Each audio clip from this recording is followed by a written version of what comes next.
사랑하는 성도 여러분, 우리는 요한복음을 통해서 위대한 창조의 빵빠레가 울리는 것을 보았습니다. 하나님께서 말씀으로 천지를 창조하셨습니다.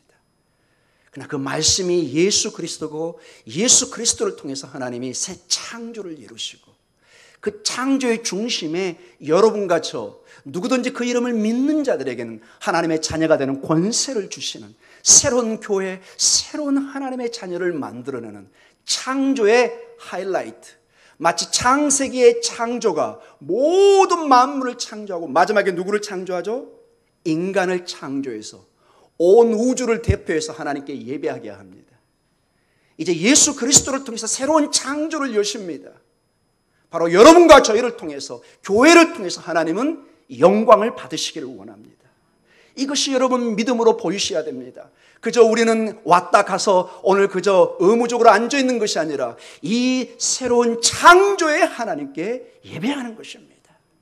온 우주가 다 각자의 길로 가고 있지만은 저희들은 살아계신 하나님, 창조의 하나님, 새 창조를 이루시는 예수 그리스도 안에 오늘도 예수의 이름으로 주의 보좌 앞에 담대히 나아가는 것입니다. 이러한 놀라운 소식을 하나님은 한 전도자, 증언자, 세례 요한을 통해서 요한복음 1장에 광야의 외로운 외침처럼 보이지만 그것은 외로운 외침이 아니라 온 우주의 창조와 같은 그 길을 예비하는 놀라운 복음의 예비의 목소리인 것을 우리는 알고 있습니다. 우린 저번 주에 세례 요한의 핵심된 메시지가 바로 세상 죄를 짊어지고 가는 하나님의 어린 양입니다. 보라, 이두. 하나님의 놀라운 역사가 있을 때 이 단어를 쓴다고 우리는 이미 마태복음에서 보았습니다. 이두, 보라. 하나님의 특별한 일이 지금 일어나고 있는 것을 너희는 주목해서 보라. 뭘 보라고요? 세상 죄를 짊어지고 가는 하나님의 어린 양. 이 새로운 창조의 가장 중요하고 그리고 어떤 면에서 가장 장애물이 될 수 있는 한 문제가 있습니다. 그게 뭐냐? 죄라는 것입니다. 창세기 죄를 통해서 이 놀라운 아름다운 창조의 세계에 어둠이 밀려오기 시작합니다. 하나님과의 단절이 이루어지기 시작합니다. 온전히 하나님 앞에 예배하고 하나님의 축복을 가득가득 받아야 될 이곳에 엉겅퀴가 자라고 땀이 있고 죽음이 있고 슬픔이 있고 헤어짐이 있고 이해할 수 없는 일들이 일어납니다. 그 원인들을 사람들은 알지 못합니다. 수천 년의 인류의 역사에 그 답을 찾기 위해서 철학자들이, 종교가들이 몸부림치고 수행을 하고 하지만 정확한 답을 알지를 못합니다. 성경은 얘기합니다. 너희가 죄와 허물로 죽은 자이고 그 죄 때문에 하나님의 영광에 이르지 못하고 있다. 마치 먹구름이 태양을 가르듯이 죄가 하나님의 그 영광의 생명의 빛을 가려버리는 것입니다. 이 죄의 문제가 해결돼야만이 그 찬란한 생명이, 그 빛이 우리에게 다가오는 것을 봅니다. 그 빛이 비쳐야 생물이, 식물이 자라듯이 하나님의 빛이 온전히 비쳐야만이 우리는 거기에 평안을, 안식을, 생명을 얻을 수 있는 것입니다. 이 일을, 그 누구도 할 수 없는 이 일을 어린 양 대신, 제물이 대신 예수 그리스도가 이 일을 우리에게 하시겠다. 그리고 앞으로 하신다는 그 약속을, 그리고 십자가상에서 그것을 이루셨다는 것이 전체 복음서의 가르침이고 선포입니다. 자, 그러한 가운데 오늘 제 설교의 제목이 무엇을 구하느냐. 요한의 제자들이 이제 예수님에게 나옵니다. 그때 첫 질문이 다른 것도 아니고 놀라운 질문을 던집니다. 무엇을 구하느냐. 이 질문을 가지고 오늘 우리가 한번 38절이 핵심이 될 것입니다. 오늘 전반적으로 중요한 내용이 많아서 다음 주에도 이 본문을 가지고 다른 중요한 주제를 제가 다루도록 하겠습니다. 오늘은 38절에 도대체 너희는 무엇을 구하느냐? 무엇을 찾고 있느냐? 무엇을 나에게 원하느냐? 여러 가지로 해석할 수 있습니다. 사랑하는 성도 여러분, 오늘 여러분 교회에 나오셨습니다. 무엇을 찾고 계십니까? 무엇을 얻기 원하십니까? 무엇을 구하고 있습니까? 이 질문은 2000년 당시 예수님께서 두 제자에게 질문했던 내용이고 오늘 우리에게 동일하게 질문하는 내용이고 여기에 우리는 답을 가지고 있어야 됩니다. 이 답에 어떻게 우리가 반응하고 대답을 주느냐에 따라서 우리의 신앙과 우리의 정체성이 결정되고 있는 것을 보게 됩니다.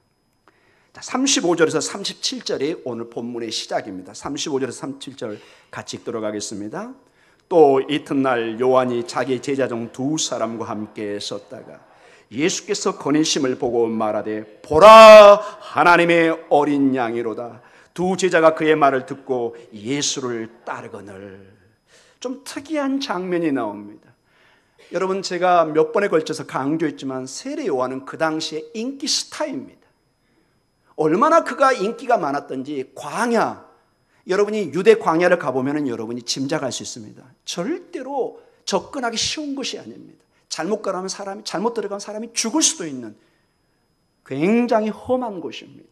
절대로 편한 곳이 아닙니다. 그곳에서 복음을 전하고 소리를 전하는데 사람들이 몰려들기 시작합니다. 그의 메시지에 사람들이 감동을 느끼기 시작하고 무언가 끌려서 거기까지 옵니다. 그 정도로 인기 있던 사람이고 그 인기의 한 반증으로 하나의 증명으로 제자들이 그에게 모여들기 시작합니다. 이분을 우리가 선생님으로 두고 평생을 따르겠습니다 하는 그런 결심으로 오늘 두 제자라는 이름이 나옵니다. 나중에 보면 이 두 제자가 한 사람은 안드레인 것을 알 수 있습니다. 그리고 한 사람이 이름이 밝혀지지 않습니다. 나중에 저희가 좀 더 추론하겠지만 이 제자는 많은 학자들이 바로 이 본문 요한복음을 누가 썼죠? 사도 요한이, 주님이 사랑했던 사도 요한일 가능성이 아주 높게 봅니다. 저도 개인적으로 이 두 자 중에 한 사람이 사도 요한으로 보고 있습니다. 이건 또 차후에 우리가 논하도록 하겠습니다. 자, 지금까지 세례 요한을 선생님으로 따르던 그 제자들이 이제 누구를 따르게 되죠? 예수님을 따르게 됩니다. 여러분, 이게 쉬운 일일까요? 절대로 쉽지 않습니다. 여러분, 그 당시에 스승과 제자의 관계는 가족보다 더 끈끈한 관계였습니다. 절대로 내가 포기할 수 없는 나의 분신이나 마찬가지입니다. 나의 모든 사상과 어떤 철학을 심어주는 사람입니다. 또 그걸 따르는 사람입니다. 그러나 세례 요한은 거듭 강조하지만 나는 쇠해야 되고 그는 흥해야 될 것이다. 기꺼이 어린 양 예수님을 보게 하고 그 안에 진리가 있음을 보고 자기 제자들이 가는 것을 허용하는 것을 보게 됩니다. 사랑하는 성도 여러분, 세례 요한은 정확하게 무엇을 구해야 될 건가를 지금 보고 있는 것입니다. 제자들이 자기를 떠나서 가는 것을 기꺼이 허용하는, 여러분의 삶에도 때로는 이러한 결정이 있을 때 모든 중심이 어린 양 대신 예수님이 되시기를 주님으로 축원합니다. 많은 선택의 길이 있습니다. 이제 곧 본문을 보면서 우리가 그 문제를 좀 더 깊게 다루겠지만 우리에게는 매일매일 선택의 순간들이 다가옵니다. 항상 기준은 예수님의 영광, 예수님이 기준이 되시기를 축원합니다. 생명을 선택해야 그 다음에 다음 것을 논할 수가 있습니다. 죽음을 선택하면 그 다음은 논할 기회도 없습니다. 마치 롯과 아브라함의 선택 속에서 아브라함이 먼저 조카에게 얘기합니다. 네가 먼저 선택해라. 그는 육신의 눈으로 저기 지금의 여리고 지역으로 풍성한 물이 있고 너무너무 좋은 그곳, 사실은 삼촌에게 그것을 양보해야 되는데 본인이 삼촌 저기 갈 거예요. 그 다음에 이 롯의 인생은 우리가 압니다. 육신의 안목으로만 선택한 그 결정이 어떠한 파면을 가져오는지. 아브라함은 하나님을 신뢰하고 그를 갈대아 우르에서 부르시고 반드시 약속의 땅, 하나님이 정한 곳으로 인도해 줄 것을 믿고 그 순간까지도 주님을 신뢰하고 결정권을 주님께 맡기는 것을 보게 됩니다. 여러분, 때로는 손해되는 것 같은 신앙의 결정 속에 주님의 영광을 위해서 우리가 선택을 하면 하나님의 영광이 드러나고 궁극적으로 승리할 줄 믿습니다. 이것이 우리가 주님을 신뢰하는 신앙인의 자세입니다. 기꺼이 제자들을 보냅니다. 내 분신과 같은 두 제자를 예수님의 제자로 보내기 시작합니다. 자, 이렇게 보냄을 받았으면 어서 와라, 환영하고 그래야 될 예수님인데 38절로 반응을 나타냅니다. 우리 38절 같이 읽도록 하겠습니다. 예수께서 돌이켜 그 따르는 것을 보시고 물어 이르시되 무엇을 구하느냐? 이르되 랍비여 어디 계시오니까 하니. 랍비는 번역하면 선생이라. 예수님께서 다가오는 그들에게 질문을 던집니다. 무엇을 구하느냐? 무엇을 찾고 있느냐? What are you looking for it? 어떤 것을 seeking 하느냐? looking for 하느냐? 정말 네가 구하는 게 뭐냐? 나를 통해서 무엇을 원하느냐? 네 선생을 어떻게 보면은 버린다는 표현이 좀 그러네요. 떠나고 나에게 올 때 무언가 네가 바라는 게 있을 텐데 무엇을 바라느냐? 무엇을 나를 통해서 찾고 있느냐? 여러분에게 이 질문을 할 때 여러분 뭐라고 대답하시겠습니까, 여러분? 지금 오늘 주의 성령께서 말씀하십니다. 나에게 무엇을 원하느냐? 무엇을 나에게서 찾고 있느냐?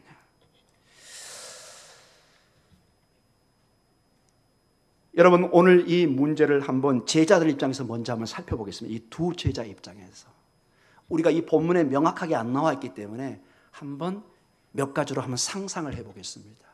그들은 무엇을 주님으로부터 구했을까요? 무엇을 찾고 갔을까요? 그의 스승인 세례 요한도 훌륭한 사람인데 그를 놔두고 새로운 스승을 찾아서, 예수님은 그 당시 아직 인기 있는 사람이 아니었습니다. 그리고 젊습니다. 그를 찾아갈 때 우리가 한번 생각해 보겠습니다. 세례 요한을 통해서 예수님을 소개받고 그가 오는 것을 보고 아마 새로운 모험의 삶을 꿈꾸었는지도 모르겠습니다. 세례 요한을 통해서 어떤 작은 도시와 광야에만 매이는 것이 아니라 이 새로운 이 하나님의 어린 양으로 소개받는 이분을 통해서 어떤 넓은 세상으로 한번 나가고 싶다. 내 꿈을 한번 이 스승과 펼쳐보고 싶다. 이렇게 생각했을 수도 있을 것입니다. 아니면 그 당시에 굉장히 편만하게 퍼졌던 로마의 압제로부터 정치적 해방을 얻어서 다윗 왕국을 세우는데 이분이 선 앞에 선봉에 서 있다면 나로 한번 같이 따라가서 위대한 정치적 승리를, 해방을 한번 쟁취하고 싶다. 이렇게 생각할 수도 있을 것입니다. 아니면은 그 당시에 대부분의 사도행전과 바리새의 이 공예는 그 특징이 타락한 상징이었습니다. 그 당시에 예루살렘과 그 성전은 타락의 상징이었습니다. 그 증거로 예수님이 나중에 이 강도의 소굴로 만든다고 채찍을 만들어가지고 다 쫓아낼 정도로 크게 분노하는 모습을 봅니다. 여러분 마태복음 7장 쪽에 보면서 여러분 제 설교를 기억하시려나 모르겠습니다. 예수님께서 말씀하실 때 너희는 집을 지을 때 어디에 지으라고 얘기하죠? 반석 위에 지어라. 모래 위에 지으면은 홍수가 나고 창수가 지면은 언젠가 무너지고 떠내려간다고 얘기합니다. 여러분 이게 궁극적으로 무슨 의미를 가지고 있을까요, 여러분? 이건 사실 영적으로 무서운 심판과 진단을 하고 있는 것입니다. 여러분 그 당시에 헤롯 대왕을 중심으로 그들은 예루살렘의 그 산을 다 깎아서 심지어는 계곡이 있으니까 약 그 당시에 50m의 기둥을 세워가지고 편편하게 이렇게 바닥을 세울 정도로 2000년 전에 어마어마한 작업을 했습니다. 이 산 위에, 돌 위에. 그래서 그들은 이 성전이 반석 위에 든든히 서 있는 세상에서 가장 위대한 성전으로 자랑하고 예배를 드렸습니다. 근데 예수님이 뭐라고 그러죠? 사실은 영적으로 그들은 어디에 지금 성전을 세우고 있는 거죠? 모래 위에 지은 집이라는 것입니다. 진정한 하나님에 대한 예배가 없이 예수 그리스도 없이 지어진 그 어떤 것도 모래 위에 지은 집처럼 어느 날 다 허물어지기 시작한다는 것입니다. 오직 예수 그리스도의 반석 위에 지은 집만이 진정한 반석 위에 지은 집이요 홍수가 져도 끄떡없이 서 있는 것입니다. 여러분 아멘입니까? 인간적으로 보는 어떠한 성전도 예루살렘 성전까지도 그들이 타락하고 하나님의 믿음을 떠날 경우는 성전까지도 하나님이 심판하시고 모래처럼 허물어 버리겠다고 말씀하시고, 정말로 이 예언이 주후 70년에 노마 장군 디도에 의해서 완전히 예루살렘 성전이 파괴되어 버립니다. 그러한 타락한 지도자들이 있는 그러한 가운데 예수님을 통해서 진정한 지도자, 선구자, 메시아의 사상을 그들은 찾고 있는지도 모르겠습니다. 아니면 인생의 의미를 이분을 통해서 발견하려고 하는, 또는 메시아가 가져올 유토피아의 세상, 상상할 수 없는 어떤 다윗 왕국의 회복을 생각하면서 예수님을 쫓아갔는지도 모르겠습니다. 자, 이러한 어떤 그들의 꿈, 그들의 비전이라고 할 수 있습니다. 예수님을 통해서 무언가를 찾는 그거는 21세기를 살아가는 우리에게도 동일하게 주어지는 것을 보게 됩니다. 우리에게도, 지금 예배드리는 여러분, 저에게도 이 질문에 우리가 한번 답을 내야 될 것입니다. 예수님께서 말씀하십니다. 무엇을 구하느냐? 우리 한번 같이 따라해 볼까요? 무엇을 구하느냐? 무엇을 구하느냐? 주님이 여러분에게 지금 이렇게 말씀하고 계십니다. 사랑하는 지나가, 오늘 여기서 너는 무엇을 구하느냐? 무엇을 찾고 있느냐? 네 마음의 깊은 내면에 무엇을 너는 원하고 있느냐? 한번 여러분의 사정을 제가 잘 모르니까 한번 제자들의 마음을 우리가 추측으로 얘기했던 것처럼 몇 가지를 한번 생각을 해보고 있습니다. 이 사람들을 가끔 만나다 보면은 어떤 분은 왜 교회에 나오셨나요? 아, 혼자 너무 외로워요. 저 친구 좀 사귀고 싶어요. 교회 가면 그래도 그렇게 나쁜 사람은 많지 않는 걸로 제가 들어서 공동체, 친구들, 이웃을 좀 사귀려고 교회에 나옵니다. 뭐 나쁘지 않습니다, 여러분. 그렇게 충분히 나와서 또 나중에 진정한 신앙을 가질 수도 있습니다. 그런 우리의 마음에 동기도 있을 수 있을 것입니다. 때로는 어떤 사람은 늘 종교적인 게 심취해서 또 고민과 인생에 내가 어디서 왔고 왜 살면 어디로 가는가 고민하다가 한번 교회에 가서 이 답을 한번 찾아볼까, 신과의 한번 만남, 이런 식으로 고민하는 사람도 있을 것입니다. 또 그런 고민하는 사람 중에 여러분 여기 용왕산 뒤쪽에 또 뭐가 있죠? 제가 좀 막연한 질문인가요? 거기에 여러분 우리 교회보다 더 오래됐나요? 거기 절이 하나가 있습니다. 이번에 보니까 거기도 대단하더라고요. 저희는 우리 교회들만 주로 이렇게 유명 인사를 초청해서 뭐 때로는 뭘 하는 줄 알았더니 거기 보니까 팜플렛에 뭐 유명한 뭐 가수들 뭐 이렇게 상당히 이 절도 교회와 비슷하게 되는 그런 모습도 제가 보는 것 같습니다. 여하간 거기 가서도 또 예배를 드리면서 또 거기서 참석해서 어떤 종교의 인생의 의미를 찾는 사람도 분명히 있을 것입니다. 그런데 여러분 왜 거기로 안 가고 여기로 오셨습니까? 주님이 물으시면 뭐라고 대답하실 것입니까? 주변에 얼마든지 좋은 절도 있고 수양관도 있고 얼마든지 도를 닦을 수 있는 곳이 있는데 이 더위에 이 좁은 곳에 이 언덕에 위치한 이 교회를 오셨습니까? 어떤 사람은 병들어서 주님으로 통해서 치료를 얻기 위해서 그렇게 오는 사람도 있습니다. 다 여러분 나쁜 게 아닙니다. 다 동기를 가질 수 있습니다. 사랑하는 성도 여러분, 이러한 많은 이유를 가지고 우리는 교회에 나올 수 있습니다. 그래서 여러분 2000년 당시나 지금이나 우리는 무엇을 찾고 있기 때문에 예수님의 이 질문 무엇을 구하느냐, 이것은 사실 매우 중요한 질문인 것을 알 수 있습니다. 한 번은 꼭 짚고 넘어가야 될 우리 신앙의 중요한 질문인 것을 알 수 있습니다. 사랑하는 성도 여러분, 사람들은 누구나 내가 누구인지 내 정체성을 찾는 근본적인 영혼의 소리가 있는 것을 다 압니다. 아무리 바쁘게 살아도 아무리 정신없이 세상에 살아도 문득 나는 내가 부인할 수 없는 내 내면의 소리가 있는 것을 알게 됩니다. 무언가 세상의 것으로는 채울 수 없는 그 무엇이 내 안에 꿈틀거리고 있는 것을 우리는 또 이곳에 답을 찾고자 하는 마음이 있는 것을 보게 됩니다. 자, 다시 이제 현대로 돌아와서 여러분 이러한 질문에 무엇을 구하느냐, 당신은 무엇을 찾고 있습니까? 이러한 질문에 방송이나 미디어, 세상은 답을 주기를 원합니다. 또 이걸 통해서 그들은 장사를 하기는 원하고 그들에게 다가가기를 원합니다. 그런데 성경은 얘기합니다. 세상에서 제시하는 이 모든 어떤 해결의 답들은 마치 신기루와 같습니다. 여러분, 신기루가 뭘까요? 우리나라는 그게 많지 않습니다. 저 사막 지역이나 광야에 가면은 저도 한 번인가 두 번 경험한 적이 있습니다. 저기에 그 메마른 곳에 저쪽에 강이 흐르는 것처럼 보입니다. 막 뭐가 이렇게 하면서. 실제 가보면은 강이 있을까요, 없을까요? 없습니다. 그걸 찾아가면 다 죽습니다. 잘못하면. 어디에 큰 초원 지역이 있는 것처럼 보입니다. 가보면은 모래뿐입니다. 이런 신기루입니다. 정말로 이것이 진리고 생명이고 이것이 답인 줄 알고 세상은 제시하는데 그걸 잡으러 갔더니 이게 우리에게 진정한 답을 주지 않은 신기루와 같은 허상인 것을 알게 됩니다. 한 예로 여러분, 세상은 얘기합니다. 당신이 연봉을, 월급을 많이 받으면 문제가 해결될 것입니다.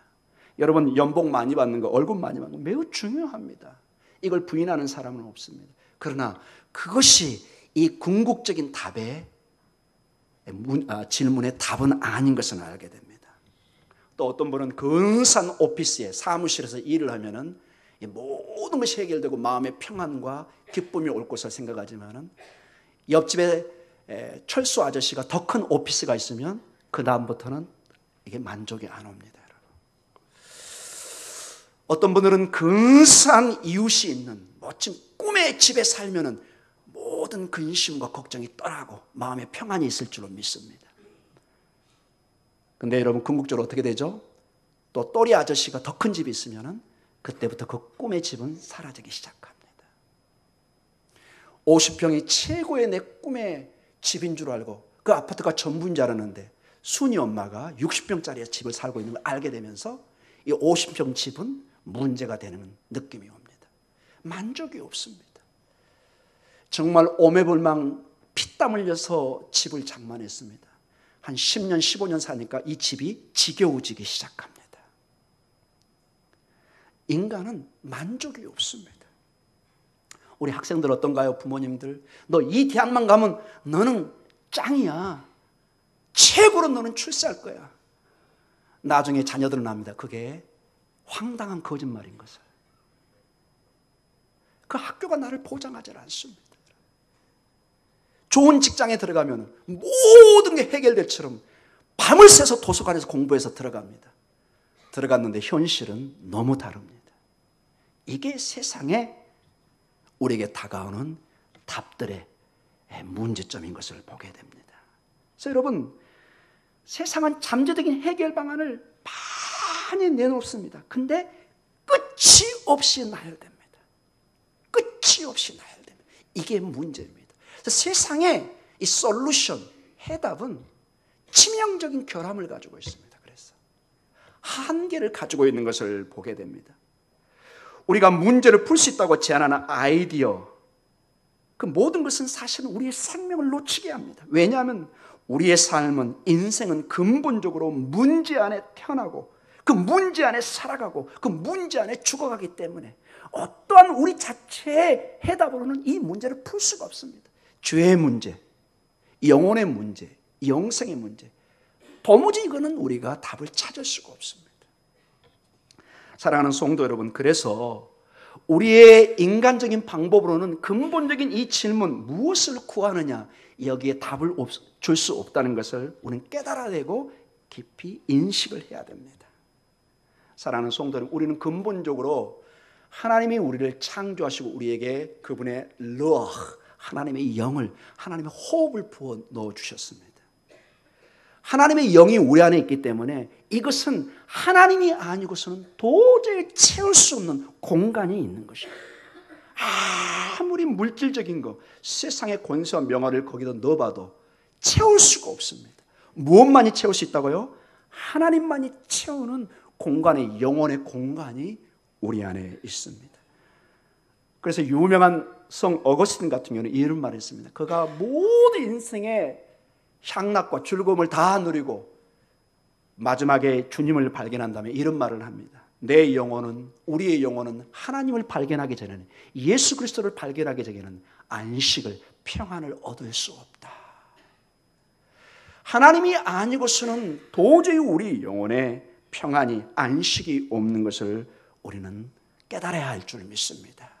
사랑하는 성도님, 다시 오늘 이제 본문으로 와서 제자들을 통해서 다시 한번 그러면 우리가 어떻게 이 문제의 답을 해가는가를 한번 오늘 구체적으로 본문을 통해서 보면서 말씀을 마쳐가도록 하겠습니다.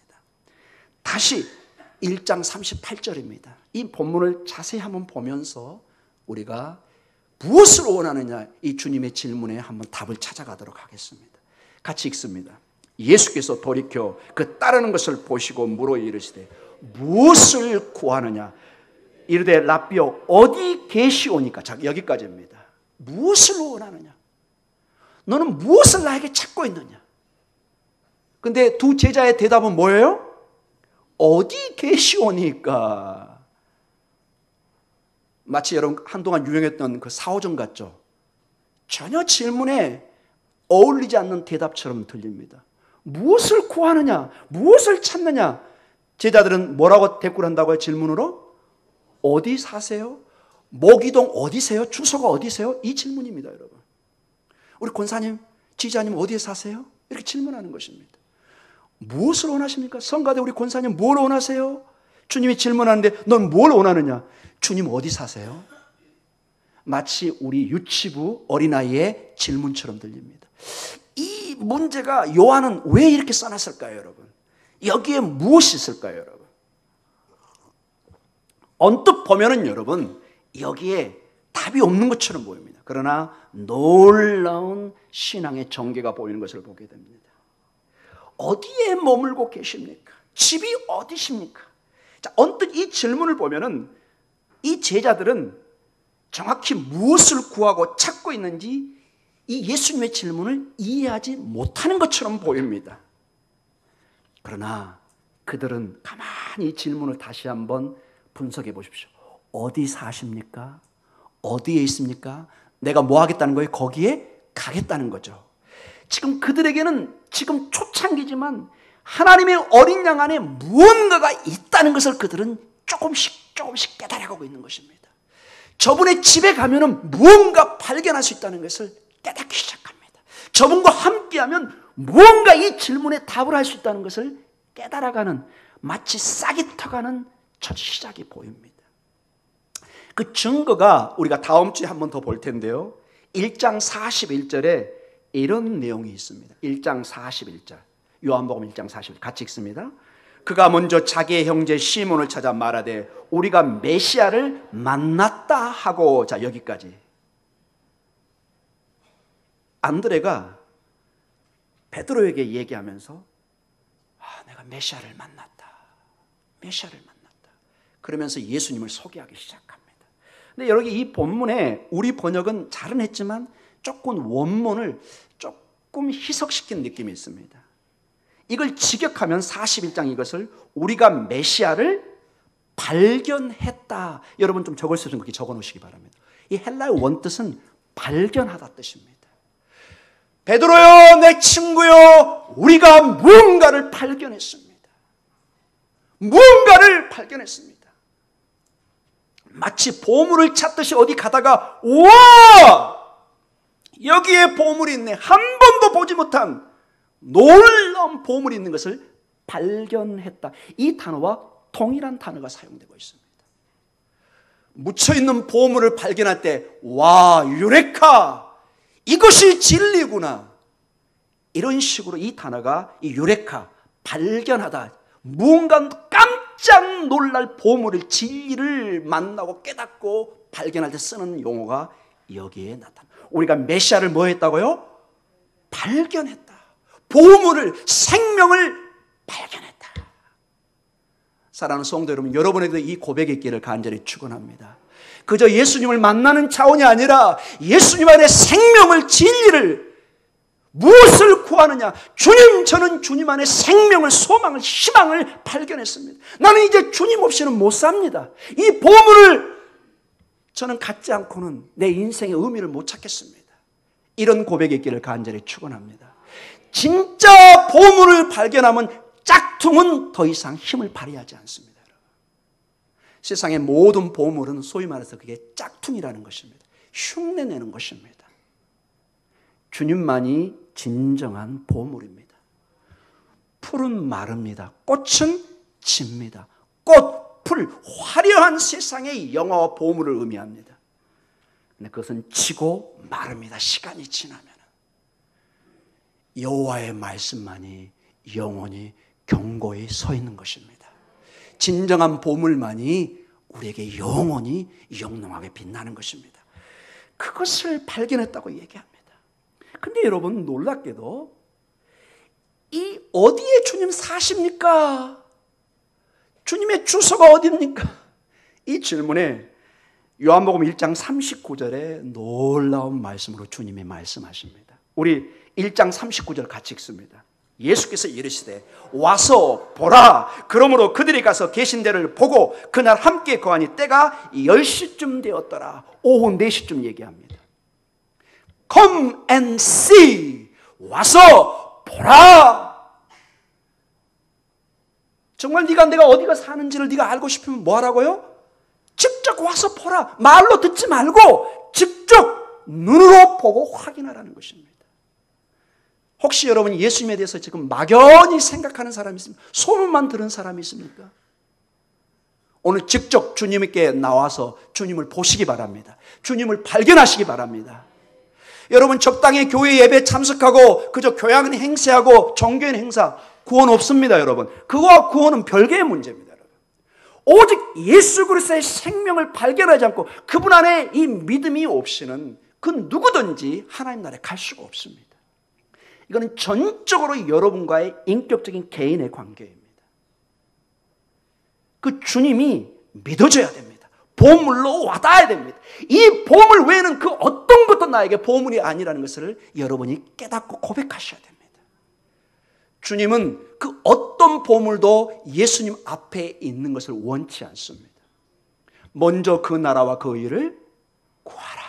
그리하면 이 모든 것을 더하시라고 말씀하십니다. 자, 이제 요한복음을 우리가 앞으로 보아갈 겁니다. 이제 1장입니다. 근데 주님이 얘기합니다. 초대합니다. invitation. 와서 보아라.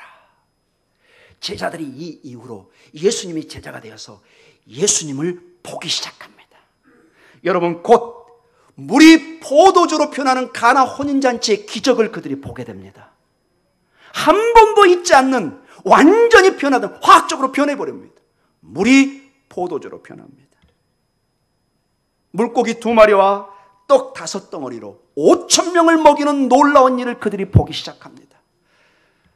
장정만 5,000명이니 그 당시에 숫자에 안 들어간 어린아이와 그리고 여인들을 합치면 거의 2만 명에 가까운 어마어마한 숫자가 이 작은 물고기 2마리와 떡 5덩어리로 먹여주는 이 기적을 그들의 눈으로 보기 시작합니다. 사회로부터 버림받아서 완전히 아웃카스트, 제외된 사람, 도저히 교제할 수 없는 사마리아 사람들, 그 사마리아 그 중에서 여인을 수가성에서 만나서 그를 회복시키고 그녀를 회복시키고 메시아의 나라로 하나님의 그 영광으로 인도하는 그들을 다시 하나님의 온전한 백성으로 받아들이는 놀라운 사건을 그들이 눈으로 보기 시작합니다. 그리고 놀라운 것이 38년 된 베데스다 연못에서 고통당하는 몇 년이요? 38년. 여러분 그 당시에 평균 연령이 많이 살면 40세였습니다. 와우. 여러분 와우 할 필요가 없습니다. 우리 50년 60년 전에 다 그랬습니다. 이건 제 얘기가 아니라 통계를 가지고 있습니다.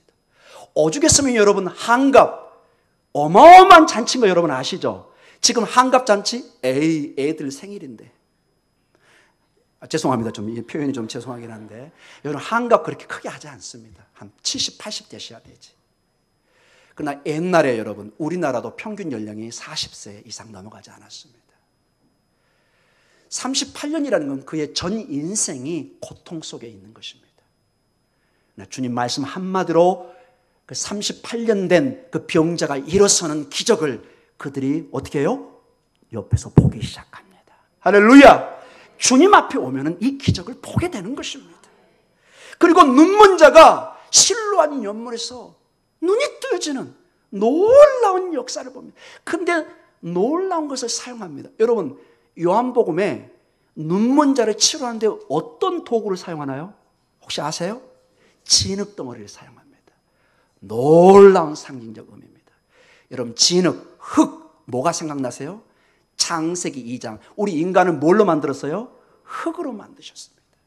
하나님이 우리를 흙으로 만드셔서 거기에 생기를 부어서 우리의 아담아에서, 즉 흙에서 아담, 인간을 만든 겁니다. 이 창조의 하나님이 그 눈먼 자를, 장애를 가진 그 사람이 창조의 눈용으로 흙을 사용해서 눈을 뜨게 하는 바로 예수님이 내가 바로 그 하나님이다. 나를 만나면 너는 기적을 체험할 것이다.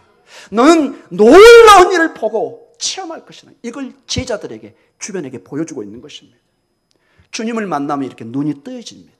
주님을 만나면 이렇게 생명을 보게 되는 것입니다. 한센병 환자가, 문둥병 환자가 치료되는 모습을 봅니다. 이런 것이 쫙 앞으로 펼쳐지고 있습니다. 와서 볼 때 이 일을 체험하게 됩니다. 십자가의 죽음을 봅니다. 그래서 다 끝난 줄 알았습니다. 그러나 동시에 3일 만에 부활하는 주님을 그들의 눈으로 목격하기 시작합니다. 죽음을 이기신 주님, 승리의 주님을 그들은 와서 앞으로 볼 것입니다. 사랑하는 성도 여러분, 이제 주님 앞에 와서 그분을 발견하시고 그분이 펼치시는 놀라운 일들을 직접 체험하시고 보시는 그러한 은혜가 있기를 간절히 축원합니다. 사랑하는 성도 여러분, 이제 결론적으로 말씀을 마치겠습니다.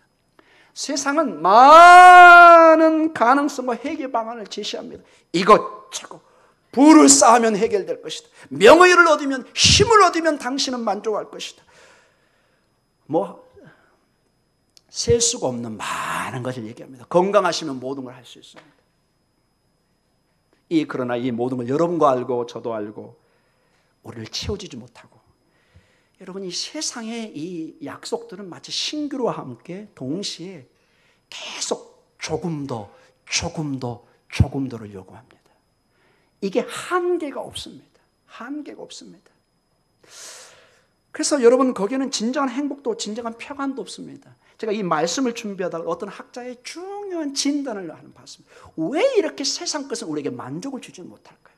왜 계속 더 많은 걸 채워야만이 이 허전함을 채울 수 있을까요? 그럼에도 채우지 못합니다. 여러분, 왜 그럴까요? 한번 따라해 볼까요? 죽은 우상. 세상에 우리의 전부인 것처럼 마치 우상을 우리가 붙들면서 그 우상이 우리에게 보호를, 생명을, 축복을 주는 것처럼 세상이 우상 앞에 절하고 예배를 드리잖아요. 근데 그 우상이 사실은 살아있는 것이 아니라 죽어 있습니다. 여러분.